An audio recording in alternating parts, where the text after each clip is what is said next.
ایک پیپر بچا ہے. سوری میں شاید سارے پیپر کو ڈسکس یا سارے کوشچن کو ڈسکس نہیں کر پا رہا ہوں, صرف جو آپ کا دل کر رہا ہے آپ مجھ سے وہ پوچھ رہے ہیں. اچھا آپ نے میرے خیال میں اس میں بھی کچھ ہائی لائٹ نہیں کی ہوئی ہے. جی کیجیے گا. جی سر یہ والا ہے IR کا پیپر ہے, تو پیپر 2 ہے. How has India's scraping of constitutional law article 370 and 35A that grants special status to the Indian administered Kashmir impacted the legal standing of Kashmir dispute. یہ میرے خیال میں one of the most taught topic in Pakistan ہے, one of the most taught topic by me and by Nova بھی ہے. میرے بقیہ کلی فار ایگزامپل حسن علی گوندل صاحب یا ہمارے بقیہ جو ٹیچرز ہیں پاک افیئر کے ٹیچرز ہیں, تو اس کو شروع کرنا تھا آرٹیکل 370 and 35A. یہ ہے کیا, اور ہم اسٹوڈنٹس کو تفصیل میں یہ پڑھا چکے ہیں. دو یہ باتیں کرنی تھی. یہ اسپیشل اسٹیٹس تھا, ریووک ہوا 5 اگست 2019. اس کے بعد دوسرا پورشن کیا ہے, میں اسٹیٹمنٹ کا اگر صحیح سمجھیں تو sir status to Indian grant special status اور impacted the legal standing of Kashmir dispute. ٹھیک ہے نا. اب یہ اسپیشل اسٹیٹس دیا گیا تھا انڈین کانسٹیٹیوشن میں, ریووک ہوا. اس کے بعد پھر ساتھ میں یہ بھی دوسرا پوائنٹ ہے کہ جو ایڈمنسٹریٹو لا آف کشمیر ہے وہ بھی چینج ہوا, وہ بھی انڈیا نے امینڈ کر دیا. For example citizen ship right پہ جو پابندیاں تھی وہ ختم کر دے گی, اب زمین کوئی بھی انڈین وہاں پہ خرید سکتا ہے. سو یہ کرنی تھی لیگل ڈیبیٹ. ٹھیک, اب اس کا لیگل سٹیٹس پہ کیا ہوا ہے. نمبر 1 آپ پہلے بات کریں گے کہ UN ریزولوشن کس طریقے سے اس پہ امپیکٹ پڑا ہے. 1949 کا ریزولوشن نمبر 47 ہے, وہ کیا کہتا ہے. اسی طریقے سے پھر جو سملا ایگریمنٹ ہے وہ کیا کہتا ہے, سملا ایگریمنٹ کی کیسے وائلیشن ہوئی. تیسرا, انڈیا نے اب کشمیر کو کیا کر دیا ہے, چونکہ انٹرنیشنل ڈسپیوٹ سے وہ بائیلیٹرل تو شملہ کے تھرو بنا چکا تھا, اب انہوں نے کیا کر دیا, پیورلی نیشنل کر دیا کہ بھائی ہم نے تو اپنے کانسٹیٹیوشن میں چینجز کیے ہیں. تو کشمیر جو اب اسپیشل سٹیٹس نہیں رہا, صرف وہ نہیں, ایڈمنسٹریٹولی اس کو ڈیوائڈ کیا ہے, 2 کے ٹیمپرری بیس پہ ڈیوائڈ کیا ہے انٹو 2 یونین ٹیریٹریز. تو یہ اس کی لیگل ڈائمینشنز ہیں جو پوچھے گئے ہیں. ایک آپ نے بات کرنی تھی اس پہ UN ریزولوشن پہ, دوسری بات کرنی تھی سملا ایگریمنٹ پہ, اور اب وہ کہتا ہے کہ ہمارا پیورلی انٹرنل میٹر ہے. جی تھینک یو سر. سر ایک اور سوال یہ IR سے ڈسکس کر لیتے ہیں, جو کہ ہے جان John Mearsheimer, one of the greatest realist authors. Realism کا he is one of the greatest proponents. Thank you sir. تو ہے John Mearsheimer blames the United States for the ongoing Ukraine crisis. How do you assess this crisis? Sorry, how do you assess this crisis? This crisis or this statement? This crisis. اچھا, statement basically ہے کہ John Mearsheimer کہتا ہے کہ امریکہ is responsible for the Russian attack on Ukraine.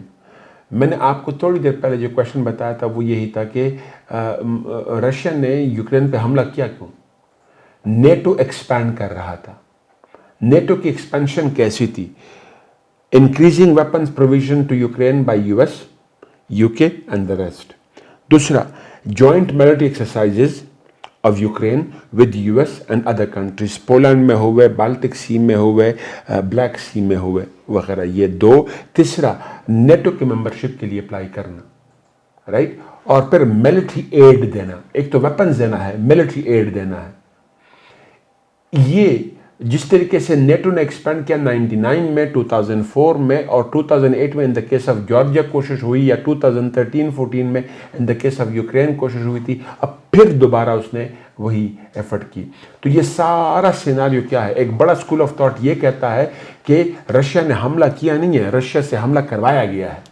ٹھیک ہے, تو یہ اسٹیٹمنٹ بیسیکلی جو جان میئرشائمر ہے, he belongs to the school of thought کہ رشیا نے حملہ کیا نہیں ہے, رشیا کو مجبور کیا ہے حملہ کرنے کے لیے. تو یہ جو میس کریٹ ہوا ہے, یہ میس کریٹ جو یوکرین کی تباہی ہوئی ہے, یہ because of NATO expansion. US policies towards Ukraine, yani NATO expansion to